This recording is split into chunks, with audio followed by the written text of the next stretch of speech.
उमैया इब्न खलफ मक्के के सरदारों में से एक अहम सरदार था, जो कुफ्र और शिर्क का बहुत बड़ा पेशवा और इस्लाम और मुसलमानों के हक में रूए ज़मीन का एक बहुत बड़ा शैतान था। एक दिन उसको पता चला कि उसके किसी गुलाम ने बुतों को पूजने से इनकार करके किसी और को माबूद बना रखा है। उसने गुलाम को फौरन बुलाकर ये पूछा कि मैंने सुना है कि तुमने कोई और माबूद बना लिया है, सच सच बताओ कि तुम किसकी इबादत करते हो। गुलाम ने कहा कि मोहम्मद सल्लल्लाहु अलैहि वसल्लम। उमैया गुस्से से लाल पीला हो गया और कहने लगा कि मोहम्मद की खुदा की परस्तिश करने का ये मतलब हुआ कि तुम हमारे मुकद्दस बुतों के दुश्मन बन गए हो। सीधी तरह राह पे आ जाओ, वरना जिल्लत के साथ मारे जाओगे। मैं ये हरगिज बर्दाश्त नहीं कर सकता हूँ कि तुम बुतों की पूजा करने वाले के गुलाम रहकर मोहम्मद के खुदा की परस्तिश करो। वो गुलाम जो तौहीद का सच्चे दिल से शेदाई हो चुका था, उसने बेधड़क उमैया को जवाब दिया कि मेरे जिस्म पर तो तुम्हारा जोर चल सकता है, लेकिन मैं अपना दिल और अपनी जान मोहम्मद सल्लल्लाहु अलैहि वसल्लम और उसके खुदा के पास रख चुका हूँ। बेशक अब अल्लाह की इबादत ही मेरी ज़िंदगी का मकसद है और तुम्हारे खुद से बनाए हुए बुतों को पूजना मेरे बस की बात नहीं है। वाह, क्या जवाब सुनकर दिया। उमैया बिन खलफ गैज़ व गज़ब से दीवाना हो गया। एक गुलाम ने उसे बेधड़क जवाब दे दिया था। उसने कड़क कर कहा कि अच्छा, तो फिर अपनी बेदीनी का मजा चख, देखूंगा मैं कि मोहम्मद और उसका खुदा तुझे कैसे बचाते हैं। उमैया के तशद्दुद शुरू हो गए। मक्का की ज़मीन गर्मी के सबब बड़ी मशहूर थी। उमैया अपने गुलाम को दोपहर की तपती धूप में ज़मीन पर लिटाकर सीने पर भारी पत्थर रख देता था कि वो करवट ना ले सके। फिर कहता था कि मोहम्मद के दीन से बाज आ जाओ, लेकिन इस जुल्म के बावजूद भी उस गुलाम के मुंह से सिवाय अहद के कुछ नहीं निकलता था। उमैया मजीद गज़बनाक होकर अज़ियतें मजीद बढ़ाता जाता। एक मर्तबा तो उमैया ने जुल्म की इंतहा कर दी। पूरा एक दिन और पूरी एक रात गुलाम को भूखा प्यासा रखा और तपती हुई रेत पर लिटाकर उसे तड़पने का तमाशा देख रहा था।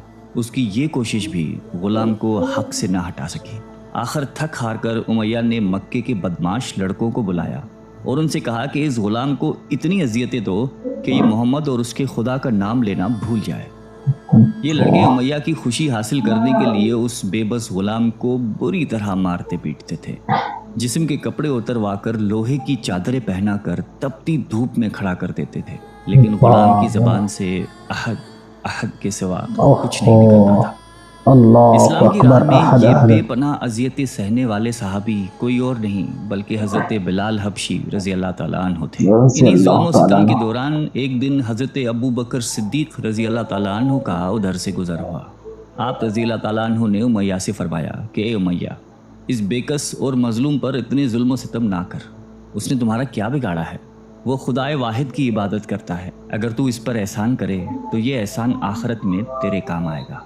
उस पर उमैया ने निहायत हकारत से कहा कि मैं तुम्हारी इस ख्याली आखिरत के दिन को नहीं मानता। जो मेरे दिल में आएगा मैं तो वही करूँगा।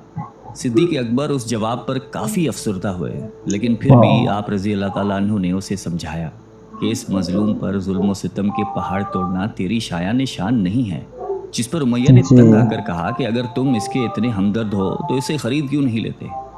हज़रत अबू बकर सिद्दीक़ झट तैयार हो गए और फरमाया कि बोलो, क्या दाम लोगे? उमैया ने कहा कि तुम्हारे पास एक गुलाम है जिसका नाम फस्तात रूमी है, वो मुझे दे दे और इसको ले जा। हज़रत अबू बकर सिद्दीक़ रज़ी अल्लाह ताला अन्हु फौरन ही राज़ी हो गए, जबकि उमैया का ख्याल था कि फस्तास एक निहायती कारामत गुलाम है जिसकी कीमत ज़्यादा है और हज़रत अबू बकर सिद्दीक़ रज़ी अल्लाह ताला अन्हु उसे देने से इनकार कर देंगे। मगर आप फौरन राज़ी हो गए। तो उमैया को सख्त मायूसी हुई और उसने साथ ही 40 उकिया चांदी की फरमाइश की। उसे भी हज़रत अबू बकर सिद्दीक़ रज़ी अल्लाह ताला अन्हु ने बखुशी अदा कर दिया। हज़रत बिलाल रज़ी अल्लाह ताला अन्हु को साथ लेकर दरबार रिसालत में हाजिर हुए और सारा माजरा कह सुनाया। आप सलातो-सलाम निहायत ही खुश हुए और फरमाया कि अबू बकर, इस कार खैर में मुझे भी शरीक कर लो। सिद्दीक़ अकबर रज़ी अल्लाह ताला अन्हु ने फरमाया कि या रसूल अल्लाह, मैं इसे खुदा की राह में आज़ाद कर चुका हूँ। ये सुनकर ज़बान रिसालत से सिद्दीक़ अकबर रज़ी अल्लाह ताला अन्हु के लिए कलमा रहमत जारी हो गए। हज़रत बिलाल रज़ी अल्लाह ताला अन्हु ने इस ग़ुलामी में 28 साल गुजार दिए, لیکن آپ چونکہ نہایتی نیک اور پاکیزہ طبیعت کے تھے، لہذا جب حضرت صلی اللہ علیہ وآلہ وسلم نے دعوت توحید دی تو آپ نے فوراً اسے قبول کر لیا، اور یوں آپ سابقون الاولون کے مقدس جماعت میں شامل ہو گئے۔ رہائی پانے کے بعد حضرت بلال ہمیشہ آپ صلی اللہ علیہ وآلہ وسلم کی خدمت میں حاضر رہتے تھے اور دل و جان سے نبی پاک صلی اللہ علیہ وآلہ وسلم کی خدمت بجا لاتے۔ آپ صلی اللہ علیہ وسلم حضرت بلال کو کسی بھی چیز کا حکم دیتے تو آپ اپنی جان بھی لڑا دیتے۔ غزوہ بدر سے لے کر غزوہ تبوک تک تمام غزوات میں شامل رہے، لیکن حضرت بلال کی اسلام کے لیے سب سے بڑی خدمت اور ان کے لیے سب سے بڑی سعادت اسلام کا سب سے پہلا موذن ہونا ہے۔ ہجرت کے بعد جب مسجد نبوی صلی اللہ علیہ وآلہ وسلم تعمیر ہوئی تو آپ صلی اللہ علیہ وسلم نے آپ کو اذان دینے کا ذمہ سونپا۔ آپ کی آواز نہایتی دل نشیں تھی اور اس میں ایک ایسی تاثیر تھی کہ اذان کی آواز سن کر لوگ سب کام چھوڑ چھاڑ کر مسجد کی طرف دوڑتے۔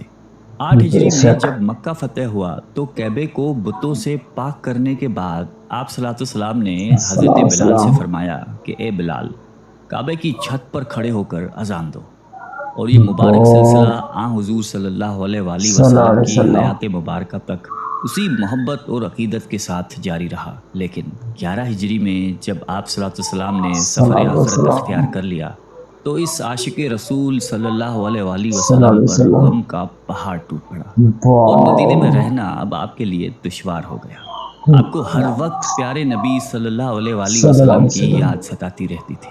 آپ صلی اللہ علیہ وسلم سے آپ نے سنا ہوا تھا کہ مومن کے لیے سب سے افضل عمل جہاد فی سبیل اللہ ہے، لہٰذا آپ رضی اللہ تعالیٰ عنہ خلیفہ اول حضرت ابو بکر صدیق کی خدمت میں حاضر ہوئے اور جہاد پر جانے کی اجازت طلب کی، لیکن حضرت ابو بکر صدیق رضی اللہ تعالیٰ عنہ نے آپ کو خدا کا واسطہ دے کر کہا کہ مجھے اس بڑھاپے میں تنہا چھوڑ کر مت جاؤ۔ تو حضرت بلال نے اس شرط پر ابو بکر صدیق رضی اللہ تعالیٰ عنہ کی بات مان لی کہ اب وہ رسول اللہ کے بعد کسی کے لیے اذان نہیں دیں گے۔ حضرت ابو بکر صدیق رضی اللہ تعالیٰ عنہ نے ان کی یہ بات مان لی، لیکن آپ کے دور خلافت کے بعد خلیفہ دوم حضرت فاروق اعظم رضی اللہ تعالیٰ عنہ کے دور میں بھی جب بیت المقدس کی تسخیر کے لیے شام جانا پڑا تو وہاں عیسائیوں سے صلح نامہ طے پانے کے بعد حضرت عمر فاروق رضی اللہ تعالیٰ عنہ نے ایک خطبہ دیا اور حضرت بلال سے درخواست کی کہ آج جب کہ قبلہ اول پر توحید کا پرچم لہرا دیا ہے تو اس باعظمت موقع پر اگر آپ اذان دیں تو ہم آپ کے مشکور رہیں گے۔ حضرت بلال نے یہی اذان دینی شروع کی تو صحابہ کرام کو عہد نبوی کی مبارک یاد تازہ ہو گئی اور ان پر رخت طاری ہو گئی۔ شام کے معرکے کے بعد حضرت بلال نے شام ہی کے ایک گاؤں میں رہائش اختیار کر لی، کیونکہ مدینے میں ہر وقت آپ کو آپ صلی اللہ علیہ وسلم کی یاد ستاتی رہتی تھی۔ لیکن ایک دن آپ نے خواب میں آپ صلی اللہ علیہ وسلم کی زیارت کی۔ آپ ان سے فرما رہے تھے کہ اے بلال، کیا ابھی وقت نہیں آیا کہ تم ہماری زیارت کے لیے آؤ؟ اس خواب نے آپ کو بہت تڑپا دیا اور آپ بیتاب ہو کر فوراً مدینے روانہ ہوئے۔ مدینے پہنچ کر حضرت بلال نے روزہ اقدس پر حاضری دی اور اس درد سے روئے کہ حاضرین بھی اشکبار ہو گئے۔ وہیں حضرت امام حسن رضی اللہ تعالیٰ عنہ اور حضرت حسین رضی اللہ تعالیٰ عنہ بھی موجود تھے۔ نانا کے پیارے نواسوں کو آپ نے اپنے ساتھ چمٹایا اور بے تحاشا چومنے لگے۔ حضرت حسن رضی اللہ تعالیٰ عنہ اور حسین رضی اللہ تعالیٰ عنہ نے آپ سے اذان فجر کی فرمائش کی، بھلا اس میں رد کرنے کی کہاں گنجائش تھی؟ اگلے دن جب فجر کا وقت ہوا تو آپ نے اذان دینی شروع کی۔ لوگوں کی عہد رسالت کی یاد تازہ ہو گئی اور لوگ اس طرح روتے ہوئے مسجد کی جانب چلنے لگے جیسے کہ نبی پاک صلی اللہ علیہ وآلہ وسلم کا دور واپس آ گیا ہو۔ ایسا دردناک منظر اس کے علاوہ کبھی دیکھنے میں نہیں آیا۔ حضرت بلال حبشی رضی اللہ تعالیٰ عنہ نے 60 سال کی عمر میں وفات پائی۔ آپ کا مزار دمشق میں ہے۔ آپ کو دربار رسالت میں خاص مقام حاصل تھا۔ آئیے ہم سب اللہ تعالیٰ سے دعا کرتے ہیں کہ ہمیں بھی حضرت بلال حبشی رضی اللہ تعالیٰ عنہ کی صفات میں سے کچھ عطا فرما دے، آمین۔ تو میں نے آپ کو حضرت بلال رضی اللہ تعالیٰ عنہ کی ایک دردناک واقعہ میں نے آپ کو سنایا۔ دوستو میں امید کرتا ہوں کہ اس طرح کا واقعات آپ کو بہت پسند آتے ہیں۔ انشاءاللہ میں امید کرتا ہوں کہ آپ ہمارے چینل کو سبسکرائب کر لیے ہوں گے، پیج کو فالو کر لیے ہوں گے، اور نہیں کیے ہیں تو جلدی سے फॉलो कर लीजिए, सब्सक्राइब कर लीजिए इसी तरह का लेटेस्ट वीडियो पाने के लिए। तो मैं आपसे इस वीडियो में इजाज़त लेता हूँ। अस्सलाम वालेकुम।